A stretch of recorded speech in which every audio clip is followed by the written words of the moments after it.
I'm Nina Somlitsky from Jóvenes por el Clima Argentina, Youth for Climate. I'm from Tucumán, a province in the north of my country, which is the poorest in the northwest, with a 46.2% poverty rate. In Tucumán, 30,000 families don't have access to drinking water, and in Argentina, 3.5 million people have no access to safe and drinkable water either. Last year, we saw news everywhere that water began to be listed on the Wall Street market. We are talking about the most basic human right of all. Water cannot be a commercial privilege. Woo! The members of an original community in Salta. Ahí veíamos parte del discurso de Nina Somlitsky, ¿sí? Esta chica de Tucumán, de los Jóvenes por el Clima, no solamente en Argentina, sino que se han congregado en Glasgow, donde este próximo 12 de noviembre termina una cumbre que me parece ya estaba marcada con el destino antes de iniciarse, ¿no? Que tenía que ver con el clima, Naciones Unidas, mandatarios, el hecho de juntarse para que no se haga absolutamente nada para algo que es necesario ahora, ¿sí? No solamente para las generaciones venideras, sino también para el planeta que estamos nosotros viviendo y habitando todos los días. Vamos a comunicarnos ahora con Nina, que tiene 22 años, que es fotógrafa, que bueno, se paraba frente a una multitud, que hablaba esto, estuvo Greta obviamente también en ese mismo marco, y se encuentra en Glasgow. La tenemos, creo que todavía en Escocia, del otro lado. Hola Nina, Dani Jiménez te saluda, buenas tardes y felicitaciones. Hola Dani, ¿cómo estás? ¿Todo bien? Muchas gracias. No, por favor, te digo felicitaciones, a ver, se entiende, no por la cumbre que está sucediendo adentro, donde la verdad no hay buenas noticias en ningún sentido, pero sino por esto, digo, pararte ahí, hablar, digo, viajar hasta allá, entender que hay una necesidad. Y yo me ponía a pensar, si bien estoy convencido, ¿no?, que jóvenes justamente son los que van a sacar o nos van a sacar de todo esto, si bien son cambios radicales y muy largos, también tenés un montón de intereses metidos en el medio y creo que en un punto tuvo mucha más cobertura y fue mucho más interesante ver lo que sucedía afuera que lo que estaba pasando adentro.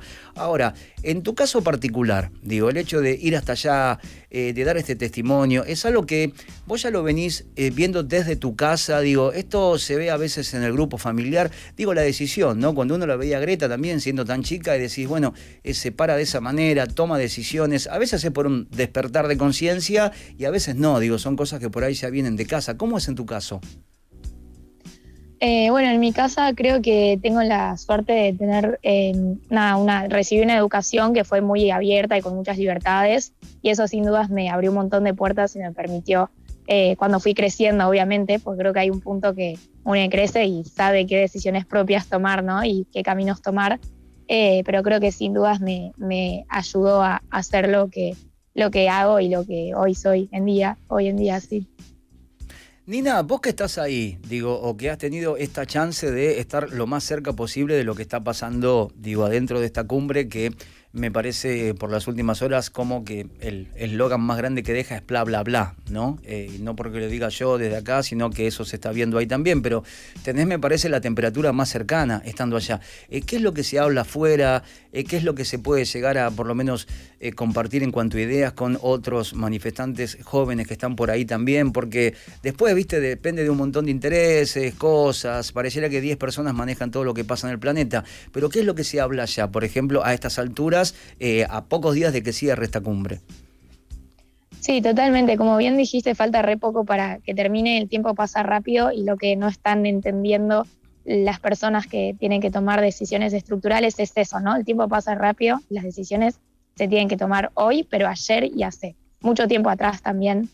Y es una instancia que creo que la COP26 que debería haber sido aprovechada de otra manera. Igual todavía quedan unos días, todavía quedan algunas cosas por cerrarse, pero sí, como vos dijiste, salió de Greta este eslogan bla, bla, bla, y la verdad que es un buen eslogan porque esto termina siendo, o sea, si bien la COP es importante porque es el momento en el que se disputan un montón de situaciones y se cierran resoluciones para hacer frente a esta crisis, el problema es si serán materializadas o no, ¿no? Eso es muy importante. Creo que nuestro rol como juventud y como sociedad civil movilizada y organizada es hacer presión para que se materialicen las resoluciones que se cierran acá en la COP y mismo en nuestros gobiernos nacionales o provinciales. Es muy importante que se materialicen las promesas que hacen, los bla, bla, bla, que no queden en bla, bla, bla y que se transformen en accionares inmediatos. Sí, yo creo que viendo la distancia y viendo estas imágenes, ¿no?, de gente marchando de cualquier lugar del mundo, la verdad creo que somos, habitantes de este planeta primero y después ciudadanos de algún lugar del mundo en particular, pero somos habitantes, pensando, yo decía recién, no solamente en los que van a venir, sino también en quienes estamos habitando esto ahora, pero veía algunos de los motivos por los cuales también lo que está sucediendo con el clima en todo el mundo es muy preocupante y hay gran parte de eso que, por ejemplo, tiene que ver con empresas. Si podés ir a hablar del tema de deforestación, lo podés hacer. Si podés ver lo que están haciendo con los océanos, también lo podés hacer. Es algo que no tiene fin. Lo que se hace con la emanación de gases es algo tremendo, que son todos negocios también. Hay un interés que, si bien está claro, no está, explicitado, pero uno a la distancia más o menos se da cuenta. Son empresas, son negocios, pero uno sabe de dónde vienen. Ok, después hay otras cosas que por ahí no, y se las atribuyo más a por ahí partes del planeta que se nos escapan y que no tienen que ver con negociados. Ahora, el resto está muy claro y está muy arriba de la mesa, pero no creo que se toquen abiertamente esas cosas porque justamente son un volumen de negocio para estos países muy importante. Sí, totalmente. Incluso hay un dato que dice que el 71% de los gases de efecto invernadero son emitidos por solo 100 empresas en todo el mundo.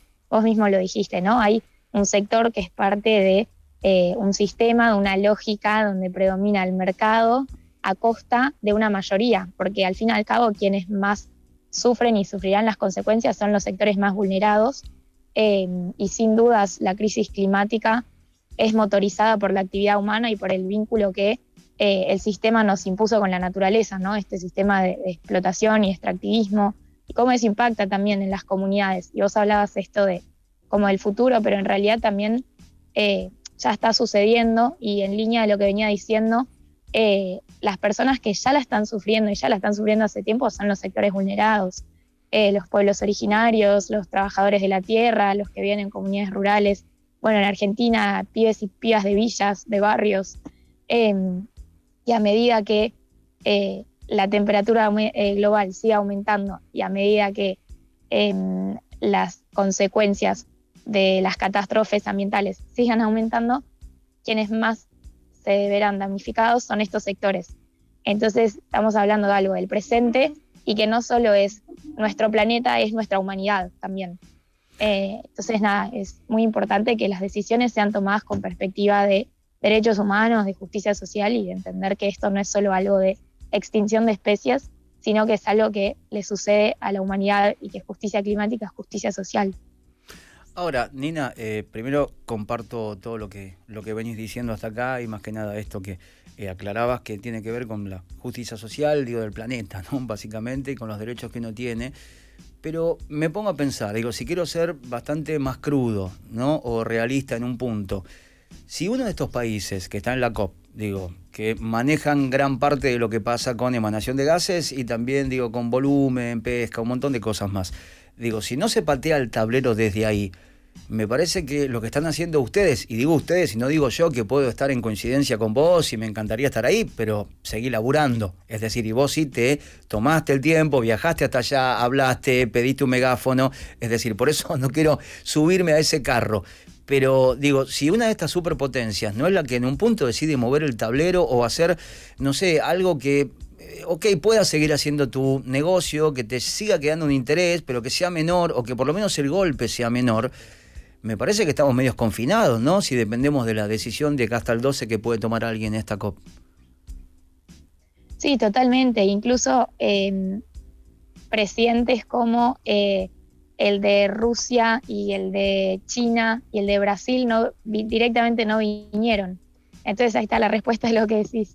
Hay claramente un desinterés y un dilacionismo, o sea, una procrastinación y un desinterés que es notorio, ¿no? Y que también, obviamente, son algunos de los gobiernos, porque hay algunos gobiernos que tienen interés, ¿no?, en aportar y en pensar en cómo podemos transformarnos como sistema, Pero el principal problema, aparte del desinterés y de la procrastinación, es los lobbies, ¿no? De determinados sectores que habíamos mencionado antes, el tema de los sectores empresarios que están muy involucrados, ¿no? En todo esta como mercantilización de la naturaleza, ¿no? De repente es un mercado y tipo la prioridad es su bolsillo, la prioridad no son las comunidades, la prioridad no es cuidar y preservar los ecosistemas.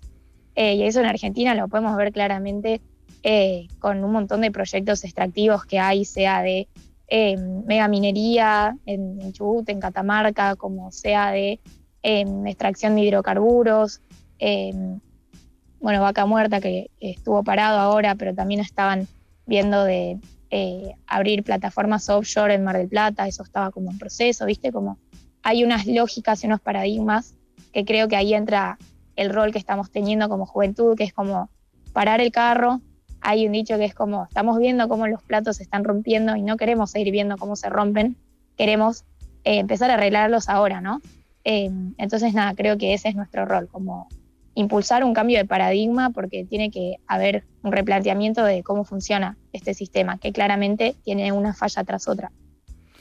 A ver, yo entiendo que por ahí de forma diaria uno está metido en, qué sé yo, el plato de comida, en cómo sale adelante, digo, con la vida, estudiar en un país complicado como es Argentina, digo, complicado desde lo económico hasta la, qué sé yo, ausencia de oportunidades, que me parece mucho más notorio para los jóvenes a día de hoy, que cuesta, que todo cuesta un montón. Pero si vamos al punto, el más llano de todos, Nina, y te pregunto, mirando hacia adelante, inclusive para mí, digo que a veces tengo la cabeza en poder laburar y salir adelante y no me pongo a pensar en esto, intento colaborar con el planeta desde donde puedo, pero a veces, viste, uno está metido en esa vorágine familiar, económica, laboral y no puede. Por eso te lo pregunto de la forma más simple posible para la gente que nos ve ahora. Si esto sigue así, si este planeta sigue así, si no hacemos absolutamente nada, si estas cumbres no sirven para nada, terminan, cada uno vuelve a su país, se mete con sus propios quilombos y esto continúa porque uno no se puede detener todo el tiempo y la verdad que la presión ahí la están haciendo ustedes. ¿Qué destino nos queda? Digo, en 5 años, 10 años, 20 años, 30, 50, 100 años. Por eso te lo pregunto de la forma más simple para que también se pueda tomar conciencia un poco más aquel que no está metido tan en tema. Uh-huh. Bueno, ahora que me haces esa pregunta, viste, cuando alguien tiene una enfermedad y un médico te dice, te quedan tantos años, sí. Bueno, a veces hay errores, es medio fuerte cuando los médicos manejan ese lenguaje, pero acá hay un respaldo científico del IPCC, que es el Panel Intergubernamental por la Crisis Climática, que es un panel de científicos de la ONU que respalda todo esto y que no es un verso que me lo contó mi abuela antes de irme a dormir, sino que es real y que hay estudios científicos. Bueno, en 2018, un informe que sacaron, no, en 2019, perdón, decía que si hasta 2030 no reducimos drásticamente las emisiones de gases de efecto invernadero, vamos a llegar a un punto de no retorno. De no retorno quiere decir que no va a ser reversible, o sea, lo que estamos generando y no hay vuelta atrás. Y ahora las promesas que se están planteando es, no sé, llegar para 2050 a cero emisiones de gases de efecto invernadero. Ahora se firmó uno que Argentina también fue partícipe de este tratado, que es reducir hasta el 2030 un 30% de las emisiones de metano, que es uno de los gases más contaminantes. Pero nada, el momento de actuar es ahora y queda muy poco tiempo, y lo dice la ciencia. Hasta 2030, punto de no retorno, y cada vez demostró la ciencia en el último informe que sacó hace un par de meses el IPCC, que las consecuencias se están acelerando. Y cada vez van a ser más rápidas, más cerca de lo que esperábamos en el tiempo. Entonces tenemos que entender que no es algo del futuro, no es que, bueno, en algún momento va a pasar algo malo, ya empezó a pasar. Claro, el tema es, va a pasar, la pregunta es cuándo, ¿no? Y acá estás tirando fecha que si bien tiene el respaldo científico no son 100 años, Estamos hablando, digo, 2030, 2050, digo, estamos mucho más cerca de lo que uno puede llegar a pensar. Antes de hacerte una pregunta más, quería saber dónde estabas ahora, porque parece como un centro de convenciones, ¿no? Un lugar así, entre medio planetario, moderno. ¿Dónde estás, Nina? Sí, ahora estoy en el Action Hub, se llama, como la zona de acción, que es como si fuera un lugar para venir a descansar. Hay mesas para que la gente se siente con computadoras, es como la sala central. Hay muchos medios de comunicación acá también que tienen como su stand para ir actualizando lo que va sucediendo en la COP, y hay un mundo ahí muy lindo que creo que sí se ve, que está buenísimo. Sí, se ve. Y nada, sí, está bueno para descansar y nada, y sentarse con notas y a redactar cosas de este espacio. Y contame, de acá, por ejemplo, hasta el 12, ¿no? Que es el fin de la COP26, de esta cumbre, bla, bla, bla, por el clima. ¿Tienen pensado, alguna acción más de acá hasta, estos próximos 4 días que quedan? ¿Van a seguir estando ahí? No sé si las resoluciones también se hacen públicas, supongo que sí, porque es un tema de envergadura mundial, más allá de que algunas superpotencias, como vos lo decías, Rusia o China no estén presentes, pero sí es un tema que tiene los ojos del mundo puestos justamente ahí en este momento. Ustedes, desde su lugar, ¿va a haber algo más de acá? ¿Van a seguir acompañando? ¿Van a estar ahí? ¿Va a hablar alguien más? Sí, en cuanto a las resoluciones, sí se van publicando, pero a final de la COP se va a poder hacer un balance más concreto de cómo fue en retrospectiva. Y en cuanto a qué vamos a hacer, sí, estamos juntándonos mucho con compañeros de Fridays for Future Latinoamérica, porque también somos parte de Fridays for Future, que es el movimiento internacional. Nada, desde una perspectiva latinoamericana, ya que Latinoamérica es parte de las regiones que se verá más damnificada, y vamos a hacer como una acción, como una mini movilización acá dentro de la COP, con el reclamo de canje de deuda por clima, ¿no? Que tiene que ver un poco con que el norte global se haga responsable de los grandes daños del sur global. Y eso va a ser el jueves, así que ahora estamos un poco preparando eso. Sí, es muy loco porque ya hay que pensar en el agua como un bien de cambio, ¿no? En algún punto. Totalmente. Bueno, así estamos nosotros en el mundo. Tenemos un montón de otros temas, en este caso, para dialogar con Nina, pero no le queríamos robar más tiempo. Deben ser por allá algo así como 10:30 de la noche, ¿no? Aproximadamente. Sabés que un poco más temprano, porque ahora hubo un cambio de horario y son solo 3 horas de diferencia, así que son las 8:30. Ah, bueno, aprovecho y te hago la última. ¿Qué interviene ahora también en la acción Vida de Carpincho que están realizando los jóvenes por el clima, que lo están haciendo junto a UNICEF? Bueno, un tema que acá, saltó en Argentina, en Buenos Aires, hace un mes atrás aproximadamente, que como esos temas, de construcción nacional, van de la simpatía a la preocupación, ¿no? Que fue el caso de los carpinchos, pero bueno, ya hay en este caso por lo menos una especie de movida sobre eso. Está UNICEF, están ustedes también. ¿En qué está ese tema a día de hoy? Sí, se lanzó una campaña desde UNICEF y Jóvenes por el Clima. El recurso que se usó fue hacer estos videitos de carpinchos. Pero bueno, claramente el carpincho fue un boom, ¿no? En el último tiempo, explosión de memes de carpinchos. Y fue algo muy positivo, creo, porque creo que tanto meme ayudó a visibilizar el trasfondo, ¿no? De tanto carpincho, que tiene que ver con los humedales y la importancia de su preservación y de su cuidado, y la necesidad de que se apruebe una ley de humedales ya, porque los humedales son un sumidero de carbono y hay que cuidarlos, porque el solo hecho de su existencia ayuda a reducir las emisiones de gases de efecto invernadero. Entonces es muy importante que haya una ley aprobada que los regule y los proteja. Bueno, si quieren seguir en este caso a Jóvenes por el Clima, lo pueden hacer en esa cuenta que tenemos ahí en el graph, que es @jóvenesporelclima.arg. Y si quieren seguirla a Nina, en este caso lo mismo, en Instagram lo hacen como Nina Sotnitzky, ¿sí? PH, que debe ser de foto, supongo yo, y debes estar retratando, siendo fotógrafa, algo de lo que pasa en las calles de Glasgow. Algo sí. Algo sí. A veces es difícil estar en todas partes, pero sí tengo la cámara, obvio. Bueno, ahí se pueden meter para ver algunas fotos y algunos testimonios, que es Nina Sosnitsky, ¿sí? Primero con I latina y después con Y, PH, que es su cuenta de Instagram. Nina, orgullosos, la verdad, de lo que estás haciendo, lo que están haciendo allá, y esperemos tener una resolución positiva. Sé que soy medio inocente, pero bueno, uno por lo menos nunca pierde las esperanzas, pero gracias por representarnos así. Muchísimas gracias, que estén re bien. Un beso grande. Hasta luego, chao. Nina pasaba en vivo desde Glasgow y nosotros, Juanelo, vos y yo, preocupados por ojotas y un buzo. ¿Te das cuenta? La vida es así, ¿sí? Da cosas a quien tiene que dar y a nosotros nos quita porque es muy sabia. Vamos a la tanda y ya venimos acá en un ratito nada más para la última media hora. Historias,